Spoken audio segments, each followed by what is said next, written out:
Now, I used to be that guy who had 15 to like 20 habits in his habit tracker. Like I would wake up, I would exercise, I would meditate, I would do like some Wim Hof, like the breathing exercise, and I would do all of these things. And like to be honest, after my morning routine, I was already exhausted because by the time I do like 5 habits out of these habit tracker, I would have already passed 3 hours in my day. And I still had like 10 other habits to go. So like the thing is, when I was doing all of these habits, I started feeling like a sense of productivity. But like in reality, I actually wasn't being productive because I was just doing my habits. Like obviously don't get me wrong. Like these habits are good. I'm not telling you to stop exercising or to stop meditating, right? But while they may feel productive, they may actually just stop you from doing your work or in general why you're even doing these habits for. Like to give you some context, what I do or what I do in a single day is I basically run a business that allowed me to like have all of this freedom and actually buy this apartment last month. And I was able to do all of that because of my business. Now, that aside, that like the habits definitely didn't contribute to me doing all of this, right? No, the habits just helped me do all of this. But before, when I had that habit tracker, and if you're kind of doing the same thing, you'll find out that you're actually putting more work into habits or more work into being productive than actually doing the work, right? And doing all of that, it feels productive, but it is not productive. Like there comes a time when doing habits like these go into the extremes. Like I'll give you an example. So a few years ago, when I was like 14, 15, I'm 20 now, I would go to the gym with my friend after school and we would go in there in full school uniforms, and we would hit the weights for men, like 2 to 3 hours. Sometimes we'd reach like 4 hours, and that was like at 5:30 p.m. And so we'd hit the weights and afterwards we were completely exhausted, of course. And so we were doing that for like 3 hours every single day. And when I went home, I didn't actually have time to do anything else. Obviously I still had homework to do. I still had to work on this little side project. I was building my other business back then. And so when I went home, I was completely exhausted. Obviously I pushed through it sometimes, but that ended up ruining my sleep. That ended up ruining my next day. And, me being addicted to the gym before, even if it's not so evident right now, um, I was like really dedicated to it. But I kind of forgot why I was doing it in the first place. Like I wasn't doing it to become a bodybuilder. And I kind of asked myself, I asked myself, okay, so why am I actually doing these exercises? Or why am I going to the gym for this long? Am I competing to be a bodybuilder or something else? The answer was no.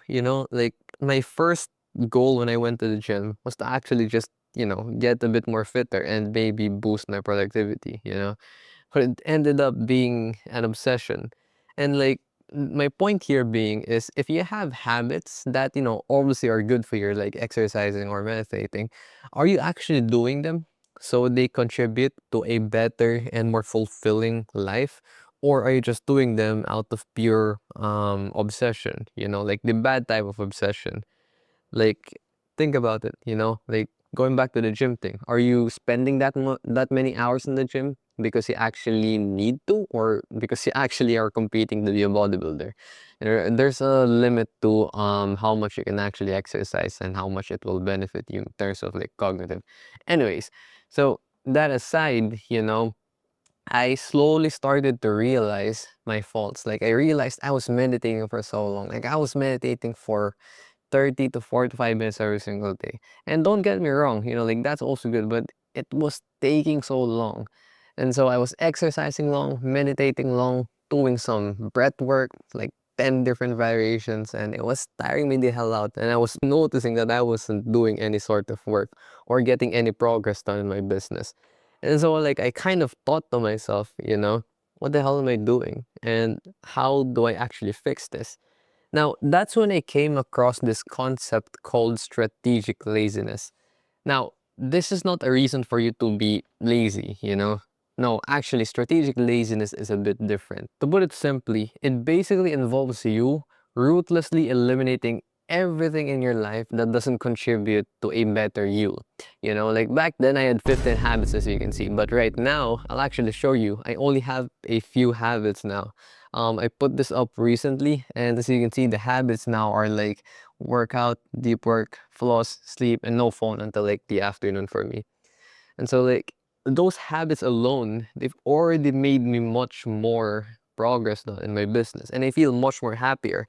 I don't feel tired, I don't feel burnt out, and I don't feel this horrible regret after doing my good habits, because I actually still have time to like work on my business, have fun with my family, have fun with my friends, and do some stupid stuff. And I could play video games, I could take random walks in the city, you know, like doing all of these things. And you know, it's not like real laziness where you're really not doing the habits because you know you're lazy. It's kind of strategic laziness because you're ruthlessly eliminating stuff that doesn't actually move the needle, you know. And what doesn't move the needle are the habits. They help, but they don't actually move the needle, you know? And so if you had all of those like habits, those 15 habits like I did, you would just be helping to move the needle. But are you actually moving the needle? No, you're just kind of helping, right? And so I actually applied the same concept in my business, and it ended up blowing up way more. You know, there were like 10 different things that I had to do in my work. You know, like if you're running a business or doing something similar like me, you'll probably find that there are 10 different things in your workflow right now that you are not sure are actually contributing to a better month or a better business, you know. Like for me, I had to do all of these things with my business. I had to send DMs, I had to do some boring automations, all of these things. And they weren't actually making me money. And so I just cut them off. And just like the habits, I ended up making way more money by actually cutting the stuff that I don't need, you know?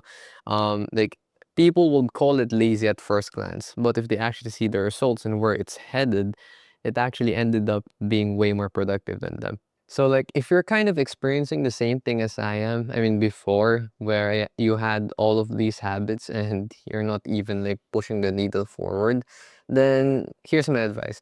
Don't stop doing those habits, but find a way to like reduce them or at least limit them. You know, like right now my morning routine or my general routine right now is only like 2 hours.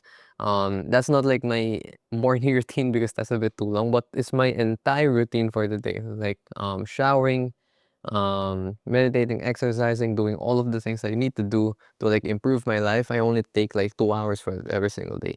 The rest is spent me like relaxing, playing the piano, working, and all of these things, right? So I have more time for everything else. You know, like all of the rich people that you probably know right now are doing some sort of the same thing, you know, like Bill Gates or like Warren Buffett, you know, he spends like 80% of his time reading. I know that's not like very accurate, but he probably spends a lot of time reading to say something like that. You know, like Mark Zuckerberg, he wears the same outfit every single day. You know, it's not, no, that's not being lazy. That's like being strategically lazy. And so like if you really want to improve in life and if you want to actually get some progress done with not just your habits but actually your entire life, then you're gonna have to like employ some sort of strategic laziness and stop doing all of those habits. You know, they don't help in the big picture. Only do the habits that actually serve you and do them in a time that doesn't make you exhausted. And so if you've watched at this point, I know you're probably like wanting to do your habits or at least reduce them, not by a lot. But I promise you, if you actually reduce them by a lot, if you're doing like the same amount of volume that I did daily, then your life is gonna significantly change. And that's my biggest advice for you. All right. So I know I mentioned my business earlier and I made another video like this actually a few days ago and a lot of people like asked about my business. So if you want more info on what I actually do and why I'm even like reducing these habits to this much, then check out the video in my description or just click somewhere here. It explains what I do in detail if you want to like build a business like me or whatever you want to do, right? Not forcing you to do anything, just don't masturbate to those habits again. And yeah, I'll see you guys very, very soon. All right.